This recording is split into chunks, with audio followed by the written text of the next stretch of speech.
she told him to stop because she was feeling pain.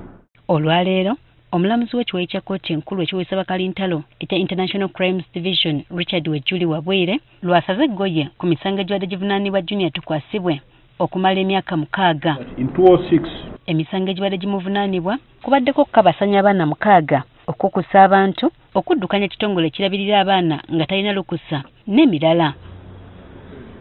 Abaana batunuza ono ebikalu bali wakati w'emyaka 14 ne 16.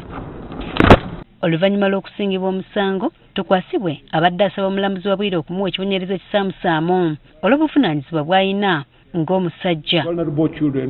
Kati oyinza okugamba nti omulamuzi bino teyabiwulira, bw'asindise tukwasibwe mu nkomyo akulunguleyo emyaka 46. Okusooka omulamuzi ono abadde amusalidde ebibonerezo bya njawulo okusinziira ku misango egyamusinga. Mwabadde amukaligidde emyaka 46 mu nkomyo lwa kusendasenda abaana mu bikolwa eby'omukwano oba defilement, emyaka 3 olw'okukusa abantu n'emyaka emirala 46 lwa kakabaana mukwano oba okubakwata.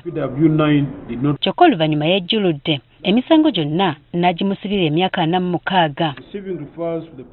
Kati tukwasibwe alina ennaku 14 okujulira singa batakkirizganyiza na nsala ya mulamuzi. Jennifer Kabale, agafeeyo ku Spark TV.